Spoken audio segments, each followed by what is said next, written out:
I kind of was weird in New Jersey, and I hide them now it's not going to be a secret, right? And I'm sitting there, and all of a sudden I hear someone screaming.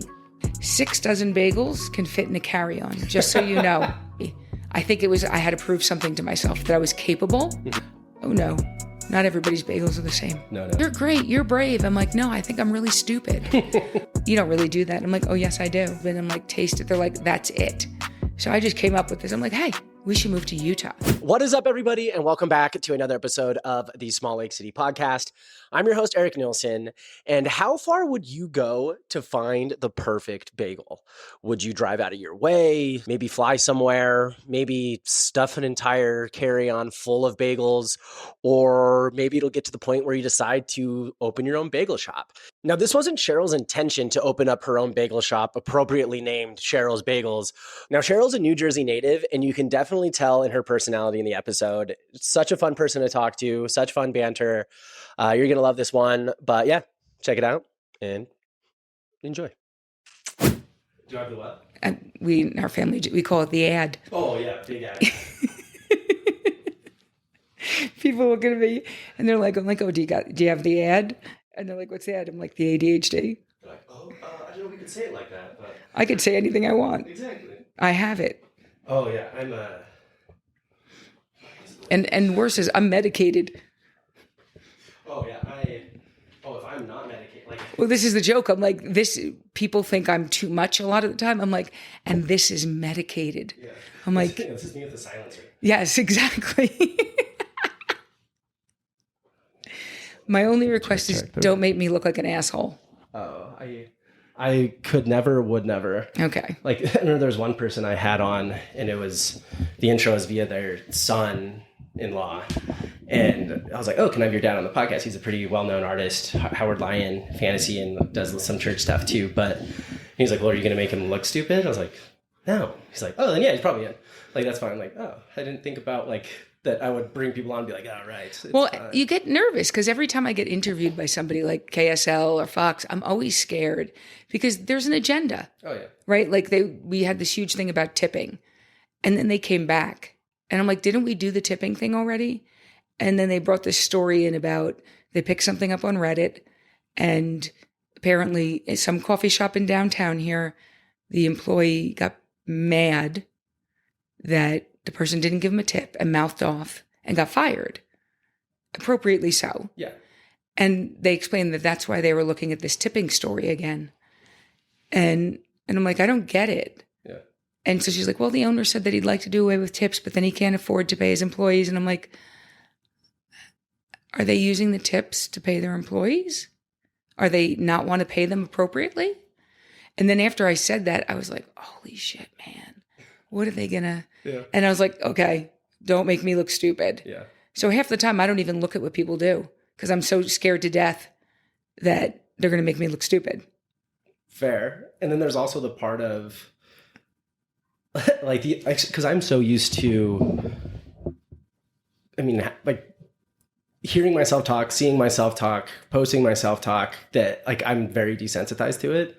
And I've also come to the realization that I am like, I mean, you talk to a lot of people, and one of their biggest fears is always public speaking. And as I've thought about it recently, I'm like, there's very few moments in my life that if someone were to be like, "Here's a mic," like, I'll take it. Say something like, "Oh, yeah, cool. Like, I'm fine. Yeah, I'm fine. I could do that. That's just another day."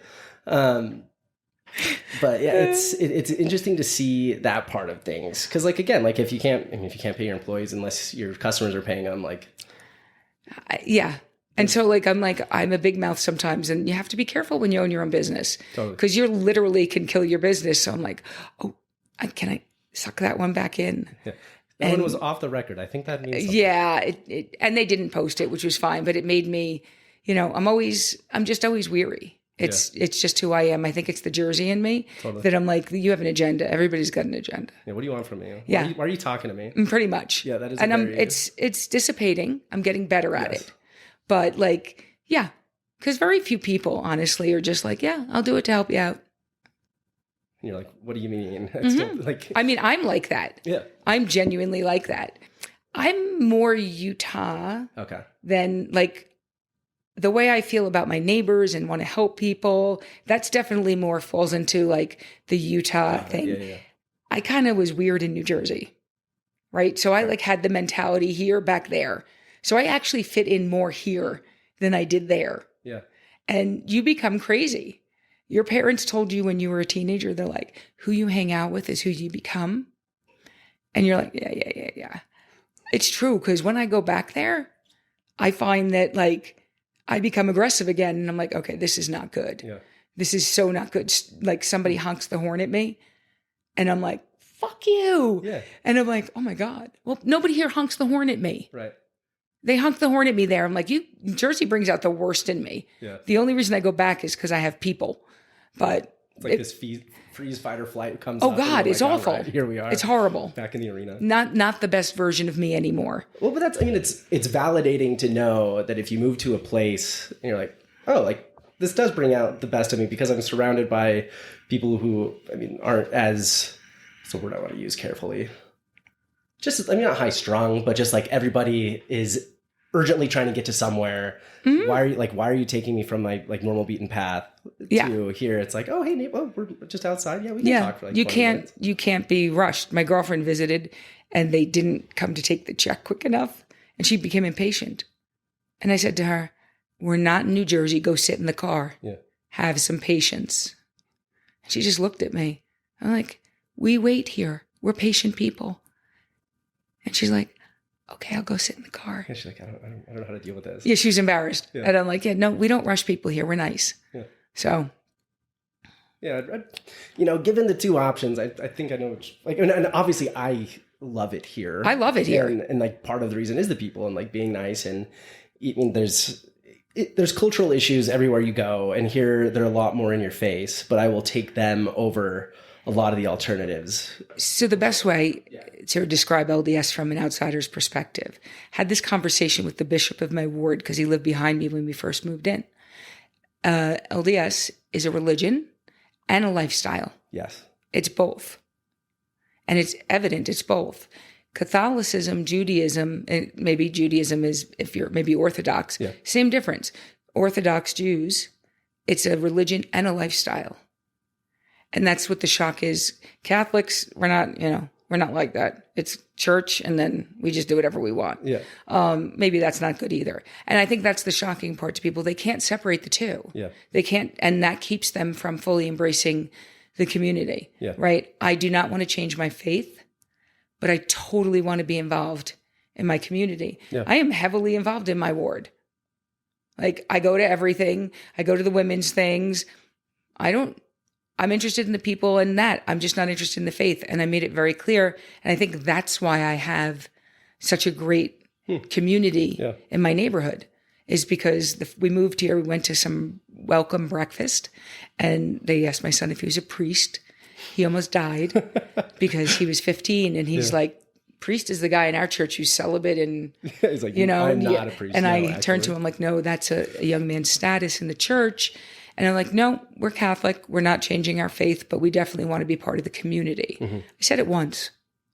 That's all I ever needed to say. We got sucked up and it's great. Yeah.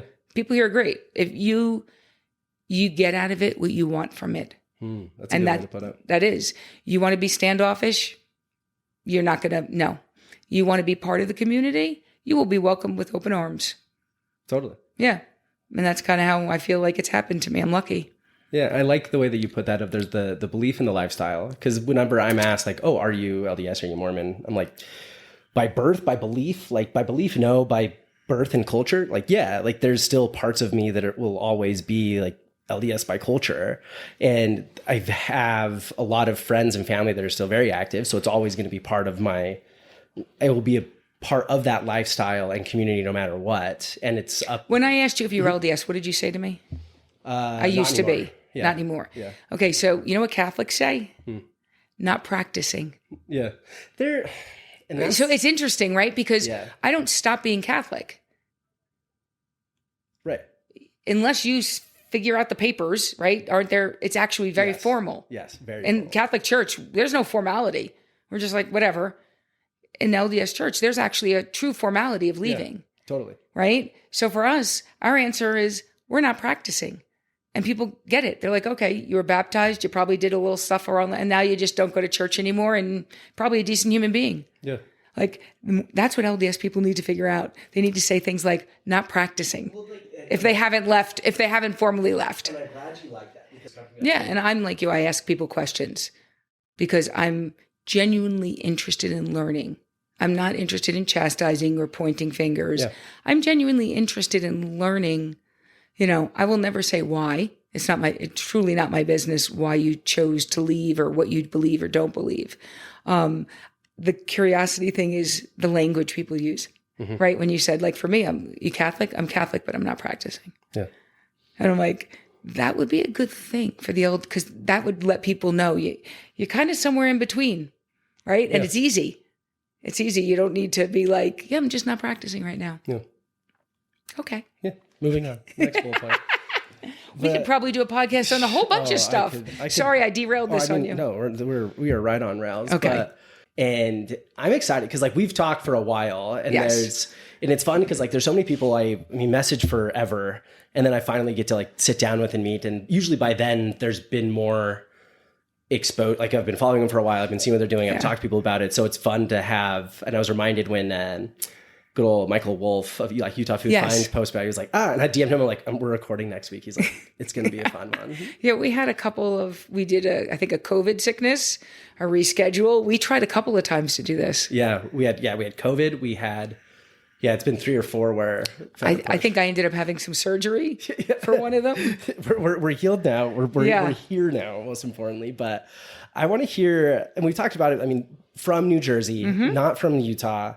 COVID brought you here, but I want to hear more about kind of letting up to, what made you want to come here and kind of what growing up over there was. COVID didn't bring us. That's the interesting part. Okay. So I had been to Utah quite a bit visiting, and we had talked about, when we retire and where are we going to go? Because we're not going to stay in New Jersey. And then the opportunity was like, I was like, I'm sick of New Jersey. And I had been to Utah quite a bit in that last 6 months. I was out here, and I'm like, hey, let's move. Yeah. And the fact that I even said that was comical because I am a creature of habit.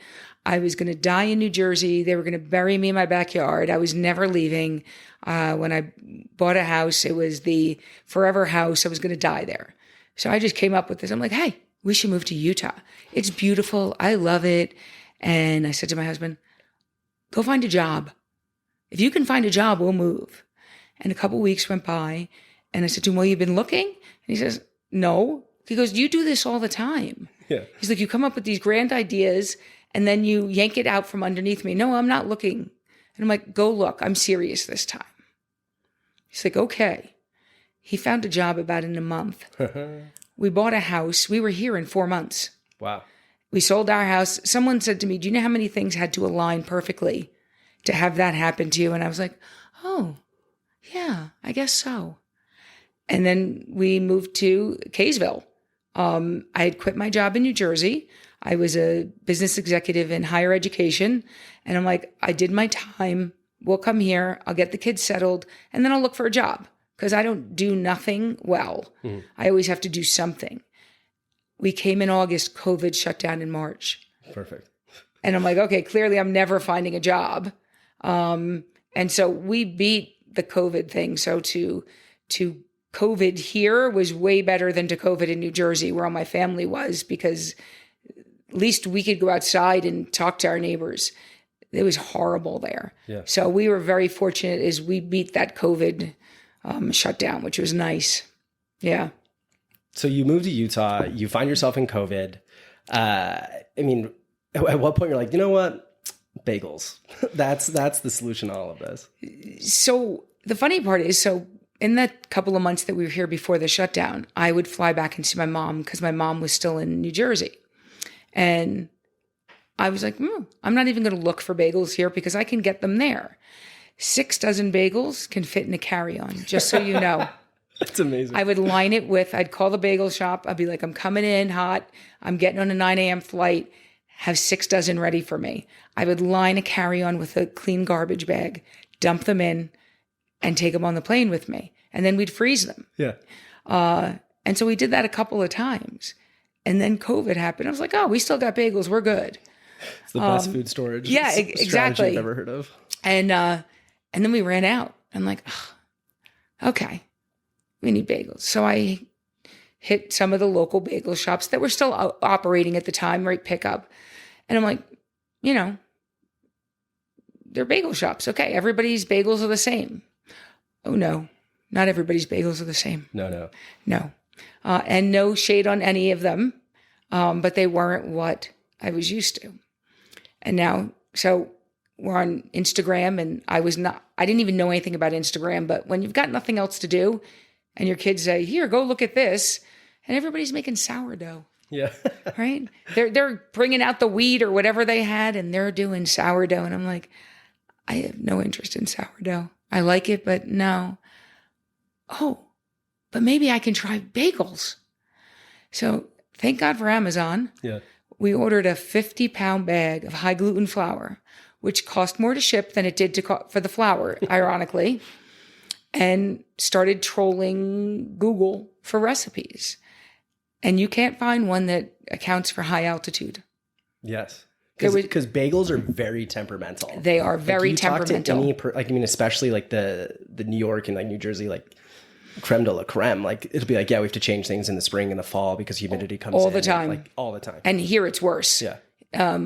So then I just started toying with recipes. It was like a science experiment gone bad. There were lists on the counter, bagels with pictures, adjustments, temperature, time, yeast. It took about 6 months. Wow.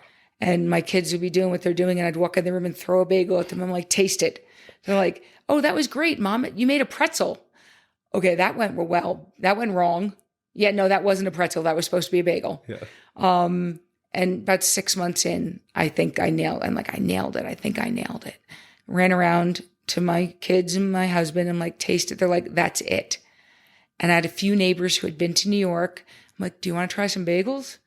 Because I needed the validation, I guess. Yeah. And they're like, yeah. And they're like, these are amazing. Will you sell them? I'm like, no, I'll just give them to you. Yeah. I don't want a business. Like that's pressure. I don't want that. And then they started ordering them. And they're like, we're going to pay for them. I'm like, okay. I was like, you can see my face now. I was like, I'm not sure I want this. Yeah. No, I just left corporate America. I'm not sure can I just be fun?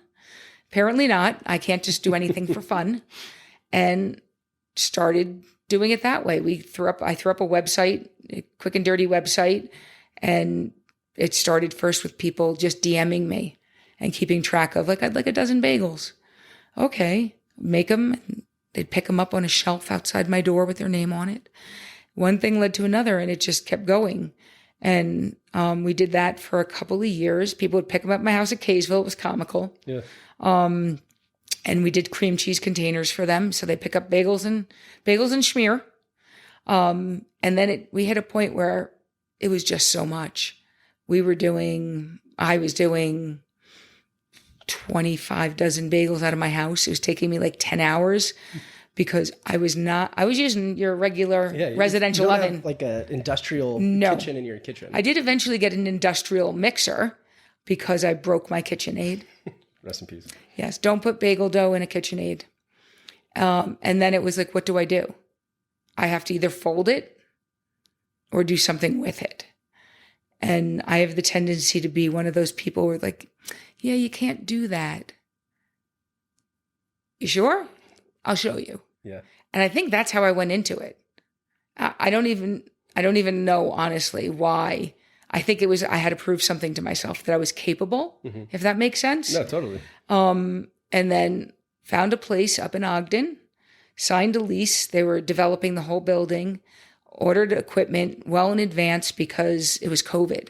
So we ordered, $100,000 worth of equipment that was now sitting in warehouses. The developer and the space, just nothing was happening.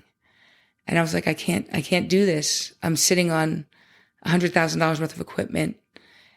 I went out looking for another space, and I found my current location on a weekend. Oh, wow. And I'm like, signed the lease, got back to him. I'm like, sorry, can't do this. I said, I'm out, and you're not going to sue me? because you didn't live up to your end of the bargain. We'll call it a day. And he responded back, you're absolutely right. Thank you.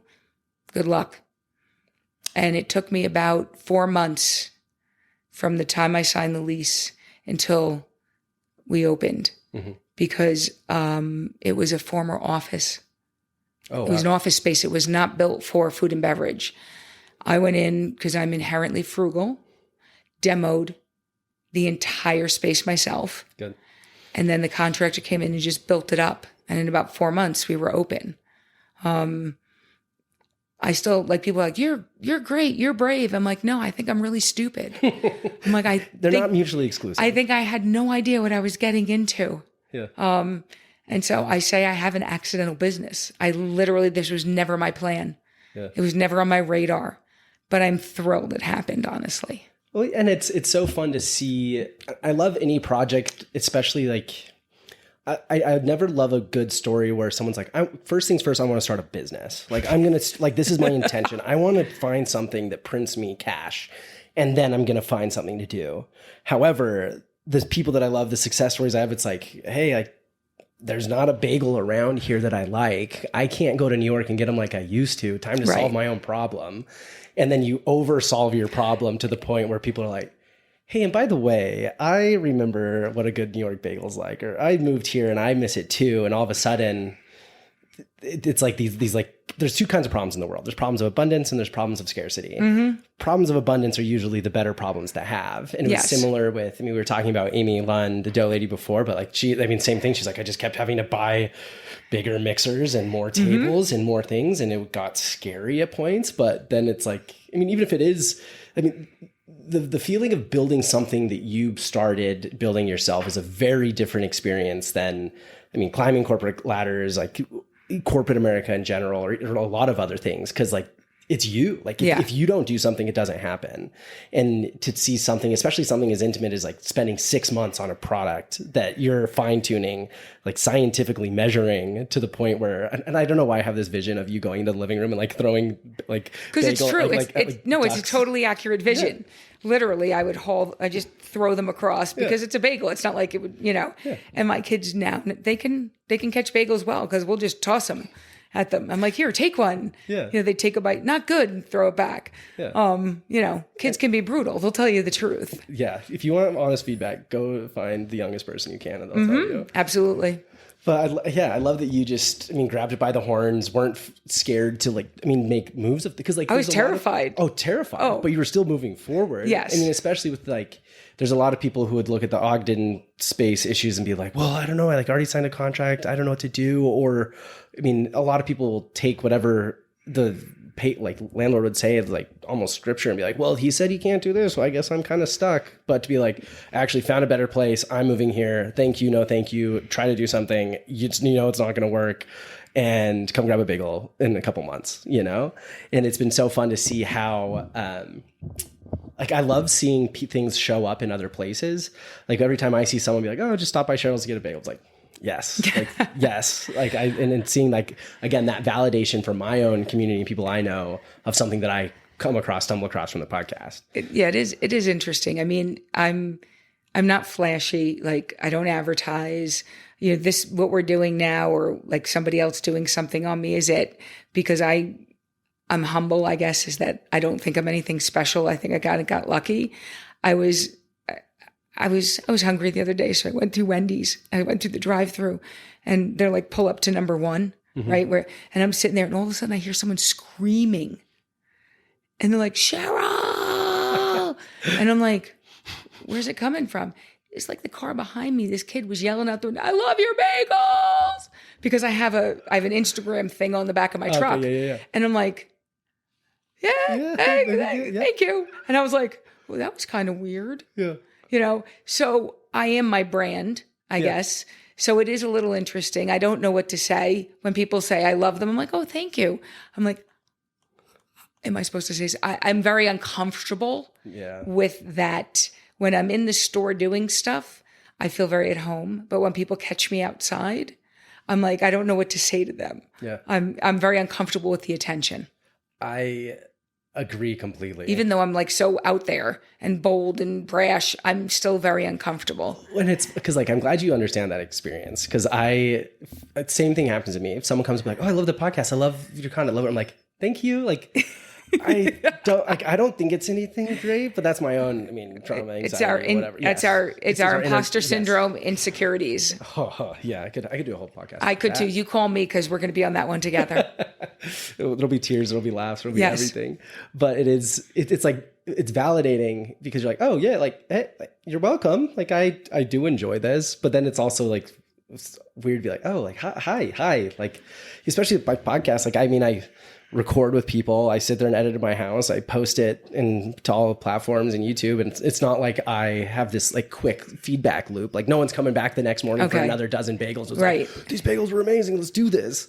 And so it's until I run into someone like, hey, can we take a picture? I'm like, that's weird. Yes. Sure. What you're doing is so true. I'm like, why? And I'm happy to do it. It just cracks me up every time somebody asks me to do that. Yeah. Because it was a gentleman from, I don't even know. I want to say Australia. I can't remember. He's like, can we take a picture? I'm like, sure. I was just like, why do you want a picture of me? Yeah. I own a bagel shop. But it cracks me up. If anything, it makes me laugh every time it happens and it brings a smile to my face. So I kind of do like it because no matter what kind of day I'm having, that kind of interaction is like, okay, the day could be good now.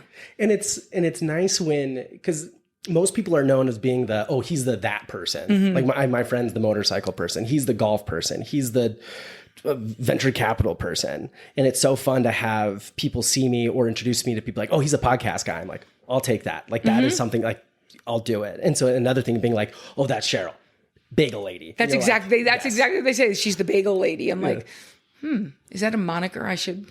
Yeah. Okay. I'll take it. Yeah. It's not bad. Oh, bagels have brought so much joy in my life that I would assume good thing. Like, cause my mom, so growing up, she would always make us a lunch almost every day, and it would either be a peanut butter and jelly sandwich on a bagel or a turkey sandwich on a bagel. Really? And when we used to live in the avenues when I was a kid, so she was always a big runner my entire life, still is. And she would go run by, I can't remember the old place it was. Was it Brugger's? Something like that. No, I can't remember. Because people tell me all the time. Because it was something before she went to Einstein's. But she would always go run. Every morning she would run with a backpack because she would stop by this place, get a baker's dozen, throw them in the backpack, run home, put them in the freezer. And so like growing up, and even still today, I'm pretty sure if I went to her house, there would be bagels in the freezer. And so I would always, just like it was the thing that I always knew I could have. I could go to the freezer, pull out a bagel, put it in the toaster, put cream cheese on it, put butter on it, put whatever on it, and just be like, I got like my little carb happiness for the day. So and it's memories, like you're saying. People have come into the shop, I'm not kidding, and cried. And they've cried. And I'm like, are you okay? And they're like, this brings me back to my childhood. I've lived here 30 years, right, in Utah now. And literally they're like, wow. And I get it. I absolutely get it. And sometimes it makes me, like, I'll cry with them. I've been known to cry in my shop for good and bad. And I'm like, because I've realized food is connection to family. Food is love. Food is memories, good and bad. Oh, and right? Food is one of the few experience. So the two experience that there's no competition or friction or us versus them. It's music and food. Mm-hmm. Because you can not like the food, but it's not like, oh, if you don't like this food, I win or you win or we're competing against dishes. It's just a shared social experience with an intimate group of people over a time together. And so like I love, like, in growing up, especially with, a family of 5, but as I've gotten older, and my therapist is the one that termed this for me, but she's like, oh, you like tabling. And I was like, tabling? What do you mean? She's like, oh, like 4 or 5 your best, like people you love to sit and chat with, maybe a bottle of wine in the middle of food. Mm-hmm. I'm like, you just describe my ideal evening. She's like, exactly. And that's my interaction is also, you want to go get something to eat? And they're like, yeah. And I'm like, I don't know if I could be friends with you. Yeah. That's my whole social, that's how I talk to you. Or you're coming over the house and I'm making something. Yeah. It's very important, And it rarely has to do with, are you hungry? No, you're never hungry. No, never hungry. I could sit down, I could get a bite. Yeah. Go get a bagel? Yeah, I could have a bagel. Maybe half of it later, but yeah, I can go get a bagel. Yeah, no, it's never about being starving. Because if I'm starving, I can just I'll inhale anything. Yes. Right. It's the shared experience of, picking. And I think that's when people come into the bagel shop, it's kind of like they stand there and they stare at the board and they're looking up and like, what are you feeling? Yeah. Like, what are you in the mood for? And they're like, I don't know. I'm like, just go hot or cold. That'll help you out. And, and one of our things is, like the little tasting spoons that you can get in an ice cream shop. Yes. Intimately. We've gone through I probably about 60 or 70,000 of them because we'll give you a taste of anything. Yeah. I'm like, taste it. They're like, no, I'm sure it's good. I'm like, taste it. I don't want you walking out here going, I picked the wrong spread. Yeah. And they're like, oh, they're amazed. I'm like, why would you let somebody put something on there? Which is better? This or this? I'm like, I have no idea. Here's 2 spoons. You decide. Try it for yourself. Yeah. I don't know your flavor preferences. And I'm not angry at all. I'm like here. And they're like shocked. I'm like, why would I want you to put something on that you didn't even know if you liked? Mm-hmm. You're going to be disappointed. And then you think it's my bagel that's the problem. No, you picked the wrong spread. So don't pick the right one. Yeah. Pick the one that makes you happy. Crazy concept. Yeah, I know. I think it is because people are shocked when we tell them you can taste anything you want before you put it on a bagel.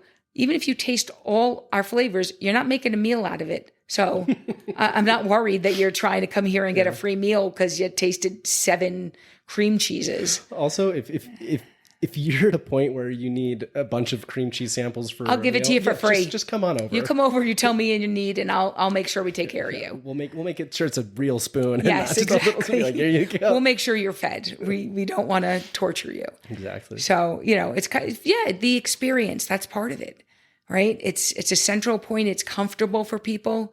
If you can't talk about different things like, oh, I'm an executive or I'm a laborer or I'm this. Sometimes you can't connect. Mm-hmm. You can always connect with food. Oh, yeah. Always. You get with a group of people, you don't know anything about them, mention food of some sort. Well, and boom, yes. Everything is good. So that's one of my questions I always hate that comes up in a conversation is, oh, so what do you do for work? Or what do you do? And I'm like, there's like, I don't know. What someone does for work is very rarely who they are as a person. And especially when it's like, oh, I do marketing and emails. And I'm like, cool, great. But like, there's more interesting things to you, I hope, about this. And if there's not, that's a whole nother thing, but is what it is. But so the thing I always try to ask people more recently is like, what was the last place like you recommended to someone to go eat? Or what was the last new restaurant you tried? Or what'd you have for lunch? And then like the amount of eyes opening up, like, oh, I went to this place and it was this Mexican food. I'd never been there before. They had it like this. And I'm like, yeah, there's passion. Don't kid yourself. I'm leaving here. I'm hitting 2 food places. Yes. Good. One I've never been to. And I looked it up and I'm just crazy excited because it's my culture. Mm-hmm. Beirut Cafe. I've never been there. But when I was looking online, I'm like, oh my God. Yeah. We ate that. We ate this. Because I'm Lebanese.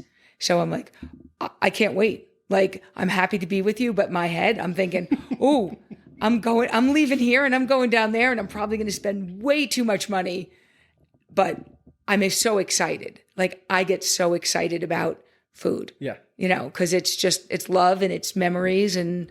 And I can't imagine, like, I've met people in my life who they're like, oh, I'm not like a food person. I could have, like, I can't remember if I told this story or not, but I'm going to tell it anyway. So I was at this bachelor party in Lake Tahoe. I knew the groom because his wife worked with my partner when I lived in Seattle. And so we by nature became friends, but he was from Arizona. Okay. So I kind of knew 2 of other people from Seattle that were going, but he had this whole friend group from Arizona that didn't. So like, whatever, we all know the same people, will be alike, whatever. So all get into Tahoe at different times. We end up going to the grocery store, just have food at the house before we kind of make bigger plans. And so we just get literally great value buns, great value meat, condiments, just be like, we have a grill, we'll make burgers. And I'm like, whatever. Like, beggars can't be choosers. I like to eat good food when I'm on vacation, but just one of those moments. And so we start cooking and this guy comes up to me. He's like, see, like, I don't get it. I could have this every day for 2 or 3 meals for the rest of my life and I would be happy. And I was like, and like, I know I didn't like visibly do something, but like emotionally, I was like, I don't know if I want to see you ever again. I've never disagreed with a statement so hard in my life. And because food's one of the things we need to survive. And so it's one of the things that we can all experience. And if we can all have like these fun niche opinions and nuances and experiences that make us feel certain things. Like that's foundation of connection. And so for someone to be like, oh, like food is a commodity, food is medicine, food is just something to check the box, or I just need to eat this as fast as possible. I'm like, oh, like I have it happens occasionally, yes, because you need, like, you're like, I'm starving, I need to inhale. By and large, that is not the case for me. I'm going back to New Jersey on Saturday, and don't laugh, but I will bring back 6 pizzas with me. Yes. In my suitcase. Good. I have a whole routine.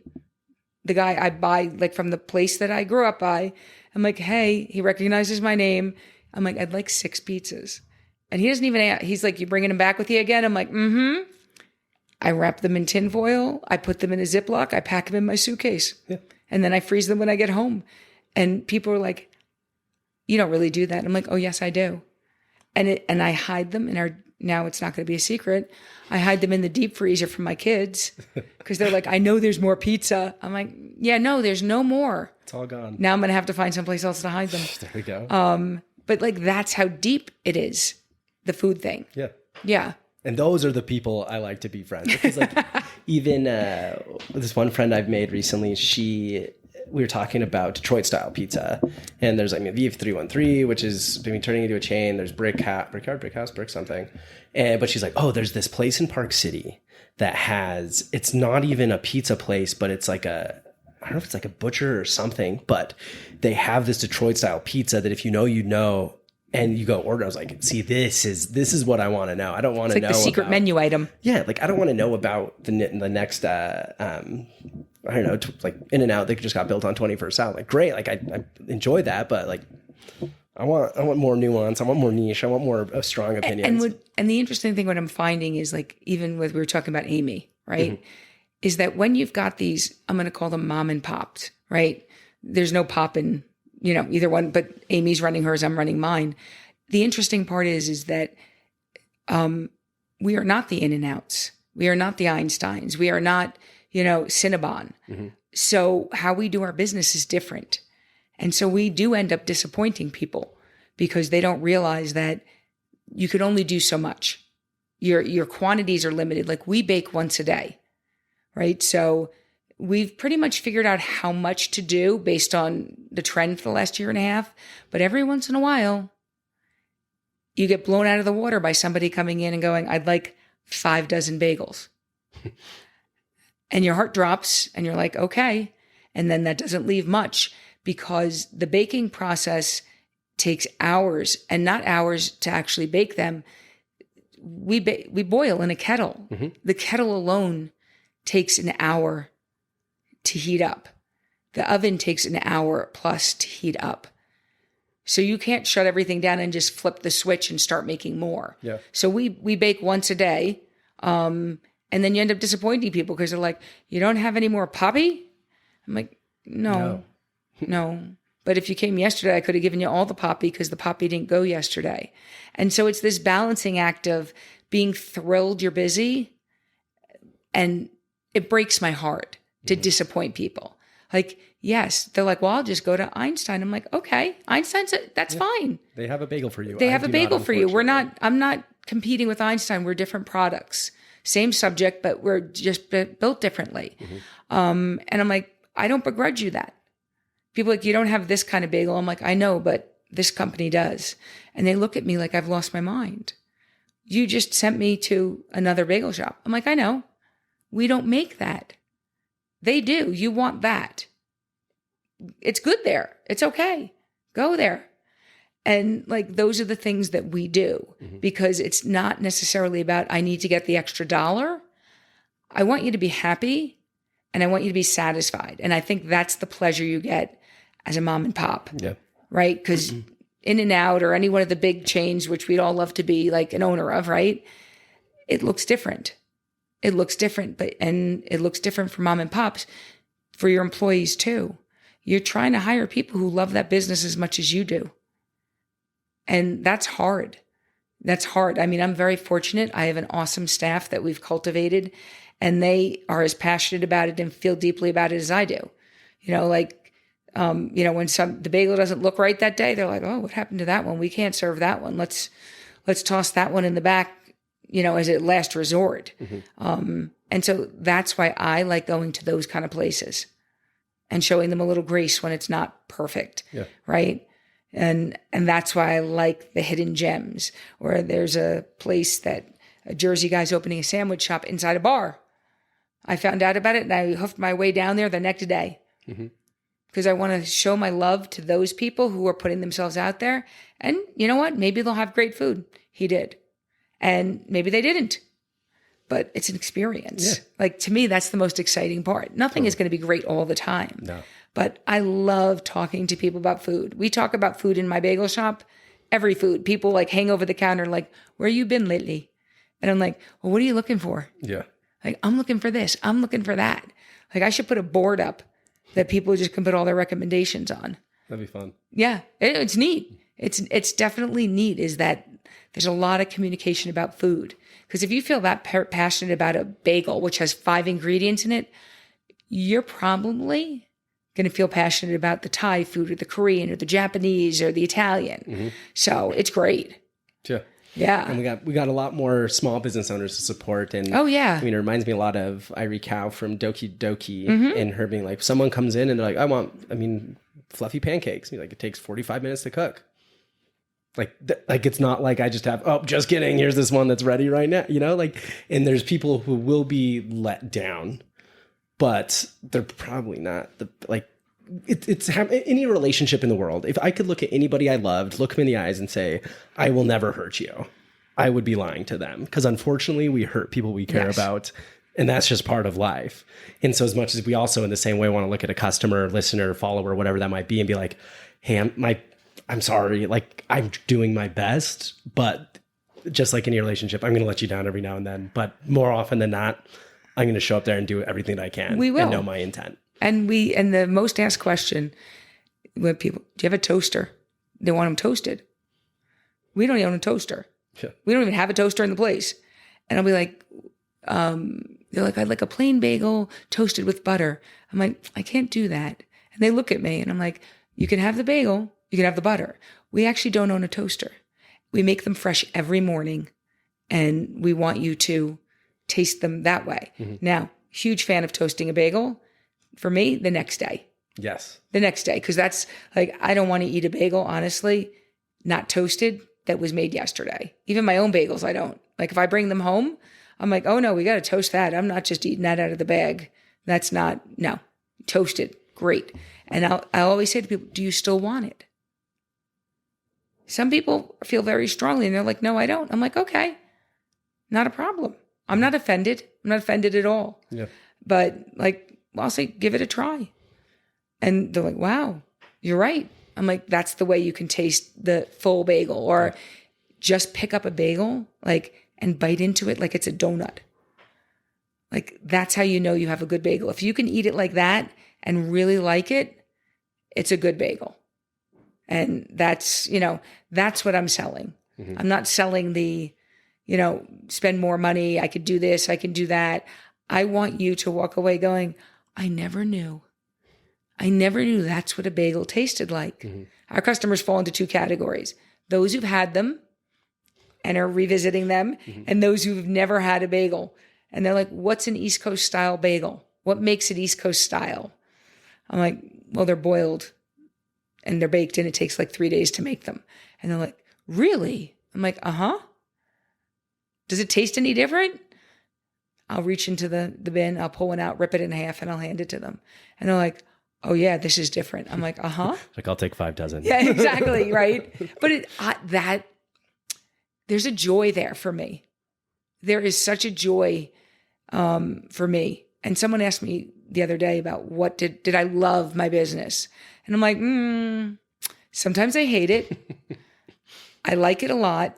I said, but if you really want to know what I love about it, the talking to the customers, meeting them, finding out about them, making them happy, knowing that it brings them joy. That's the part I love. I love the connection that I have with the people in the community. It drives me. Yeah. It absolutely drives me. Yeah. I mean, that's what it's all about, is seeing people's life impacted by something that you care about and them wanting more of it. It truly brings me joy. Totally. Like when my dream was that, like, if you're looking, well, what do you want out of this bagel shop? And when I explained it to people, money was never in the description. What I wanted was, I wanted something that was going to be sustainable, right? By me working at it or having employees or shared time that was going to be part of the community. So when you came in with your 2-year-old and we watched that kid turn 2 and 3 and 4, or we see the woman who's pregnant and then she comes back with the baby in her arms. I've snatched many a baby over the counter and people are great. They hand them to me. Or that you find out that somebody's sick, right? And they come back and you can see that they're well. I'm like, you're feeling better? Yes. Like, to me, that's important. I want to be there long enough that a kid says, you know, my mother took me there and now I'm married. Now that's a far stretch into the future. I get it. Yeah. But like, that's the vision in my head, is that we will be there for this community. And like, when, you know, somebody needs something, like, come to us. If we can help you, we're going to help you. Because it's not always about money. Yes, we need to make money. I need to pay my employees. I need to live. But that's not necessarily what is driving me completely. Like, I need connection. Like, if we did all the business we did and it was all online and never saw people, I would probably be like, we're folding this business. Because it's not about that. Yeah. I need the human interaction. I love people. And that's the joy I get from it. No. So it's kind of cool. Couldn't have said it better myself. I agree. It's all about the people. There's a quote from Tom Hanks. He was on a podcast a while ago and he's like, acting's fun. Everything I do is great, but life's about the hang. Like, life's about sitting and talking and chatting with people and yapping and like just connecting with people. Everything else is just kind of the details. Yeah. And I agree. It's the more that we can connect with people, bring people together, be a part of people's lives, be staples in people's lives. Like, the one term that people use a lot recently is everybody has a third place, which is usually like a gym, a coffee shop, is something that you go to regularly. And like, that was part of the impetus for Edison House was to be a third place. It's for me to become a second place, honestly. And I think sometimes we give so much credence to like where we spend the third amount of time outside of work and home. But honestly, there's also these other micro places where we go to so regularly, and to be part of someone's regular habits, daily, weekly, monthly, whatever that might be, like, that's like one of the biggest compliments someone can give you. We know when you're gone. Yeah. Like, we notice. And we don't say anything, like, when you come back, because you could have just decided you're off the bagels. Mm-hmm. I don't ever want to make someone feel uncomfortable. But I will tell you, behind the scenes, we will notice. We're like, we haven't seen Dave in a while. And our first rate, I hope Dave's okay. Yeah. It's not like Dave's buying bagels at someplace. We're not thinking that. We're thinking, haven't seen him in a while. I wonder if everything is okay. Mm-hmm. And we must make it like karma-wise, because then Dave shows up. Yeah, and we're like, we were just talking about you the other day. We were wondering how you were doing. And he's like, oh, I was traveling. I was doing this. I was doing that. Like, they notice. Or when my staff says to the person walking in the door, the regular. Mm-hmm. And they're like, yeah, nothing makes me happier to see that interaction. I am thrilled beyond. I'm like, that's what we're looking for. Exactly. We're looking for that person to feel connected. And my staff, they're connected. They're absolutely connected to that customer, because maybe that person comes in the same time every week and that person is there. And I'm a proud mama. I stand in the back if I'm back there or on the side, and I'm just gloating. Mm-hmm. I'm like, aw, that's good. I love that. Yeah, it's so awesome. It does. I feel like it's a baby, and I'm a proud mama of everything that goes on there. Yes. Good and bad, unfortunately. Exactly. You have to accept it all. Yeah, it's, and there is, your heart does drop, mm-hmm. right? So and people can't help themselves, unfortunately. They'll share. It's like if you did a podcast and someone, you were awful that day. And you're like, thank you for sharing. But your heart does drop a little bit. Yeah. It does. You're like, ooh, because it's very personal. What you're doing it's personal. It's you. Mm-hmm. And this shop is me. So like when people say something or they'll comment, you're like, and you try not to show that it stings. But it does. But it does. It does. And don't take it personally. Huh? Of course. This is the most personal thing I've ever done. Exactly. Like, I put myself out there. I put everything out there for people. And yes, I do take it personally. the fact that you don't like them, I'm fine with that. You don't need to be mean. Yeah. Like that's my thing. Right. And like we were chatting, I don't even know if it was in the beginning of this podcast or prior to us starting it, is the bagel world in Utah in terms of making them is so hard because of the elevation, the aggressive temperature changes. I think 2 weeks ago it was 55 degrees. It killed us. 15. Yeah. And yeah, that inconsistency, right? Our bagels always taste great, but there are some days I'm looking at this thing going, what happened? Like it's flatter. And I'm like, it's the weather. You know, it used to be, this has been a tough winter because the temperatures have actually gone up and down drastically and rapidly. Usually it would be twice a year when the seasons really change that we'd be like, the bagels looked really weird for 2 weeks. And I'm like, we're having a seasonal change. But for the last, I would say 2 months, it's been more up and down because the weather is killing us because there's proofing and water temperature, and it all has to be decided at that moment. And then the weather goes to 55 and you're running fans inside the business because, you know, you're like, oh my God, it's 80 degrees in here in the middle of winter because it's 55 outside. Yeah. So it's hard. And like my heart drops. I'm like, oh, they don't look perfect today because I'm an overachiever. And then I'm like, you know, because I want everybody to, you know, have the best bagel ever. The best bagel ever. And so like, I'll be like, oh, that was a hard day. Emotionally, it was a hard day for me. And someone's like, why? I'm like, I just looked at some of those bagels and they just did not look pretty as I'd want them to. And they're like, you're a little nuts. I'm like, it's what it's me. Yeah. Like you want the best podcast. You don't want it to be an off day. Right. I don't want to have an off bagel day. Yeah. No one wants to have an off day. No, you don't. But you have, that's the adjustment you learn. Yeah. You have to learn to accept you will have an off day and to not beat yourself up over it. Because it's really easy to get into that rhythm for me. Totally. You know, you ran out of bagels. Somebody gave us a 1 star the other day because we ran out of bagels. You're like, you don't see how that's a little contradictive. They got on Google and gave us a 1 star. So our 3 1-star reviews are all because people never tried them because we got blown out of the water and we finished early and we're like sold out.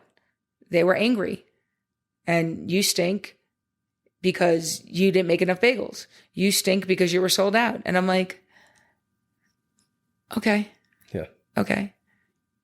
So I'm like, okay, that's fine. Yeah. You're entitled to your opinion, and that was my thought. You do realize that's odd because obviously everybody else thinks they're at least mediocre to buy them. Yeah, all of them. Yes, all of them.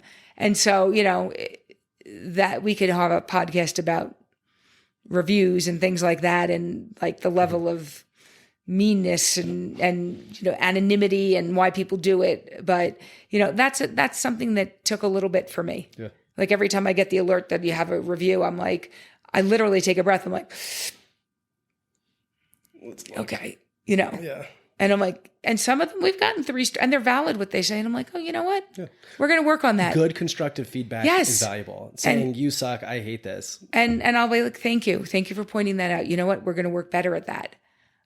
So it's taught me, it actually has taught me how to receive constructive criticism without taking it terribly personally. Skills that, you know, you get to learn, but you don't get to learn them as quickly as you do in this end. So I'm grateful for that. It taught me how to be a better version of myself, which is kind of nice. Yeah. And it's a hard way to learn a lesson and like not the easiest way, but it definitely works.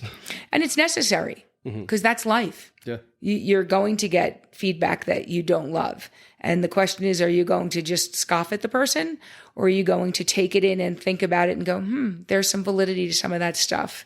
And that's who I am at this point. And I actually really like that because I think it's made me a better person. Totally. To be able to take that. It's a whole different type of growth than a lot of other ways you can get exposed to.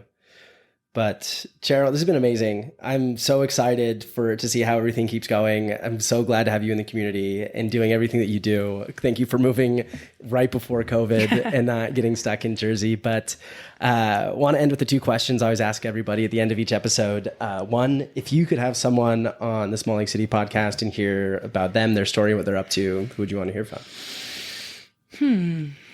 Thinking, where do I go? What do I do? I mean, there's no right answer. There's no wrong answer. I know, but there's like, I come into contact with all these amazing people.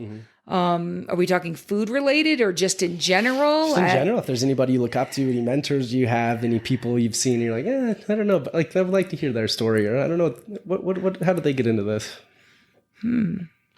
I think anybody who has the balls to do what you or I are doing. Yeah. I don't, I just love information. So I'm fascinated by anybody that comes in. Yeah. And mostly the bootstrap people, right? Accidental business, things like that. So basically really anybody who's willing to grind, that to me is interesting. It's easy to do something when you have a foundation, but I love I fell into this and I realized I'm great at it. Or I had a job, or I lost my job.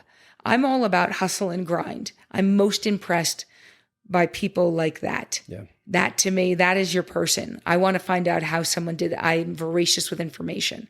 So anybody you bring on like that, I'm going to become a fan of. Yep.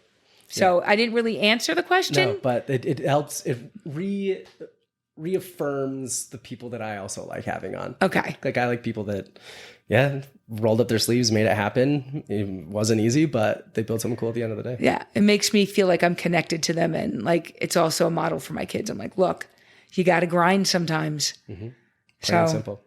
Everything will always take work. Yes. And if it doesn't, it's probably not worth doing. Yes.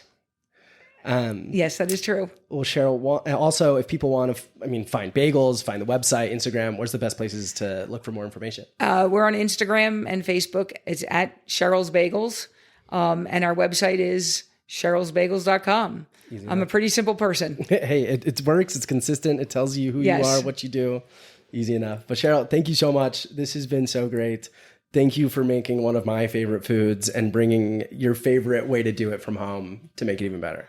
I appreciate the invitation, and I had a blast. Thank you for inviting me. It's definitely.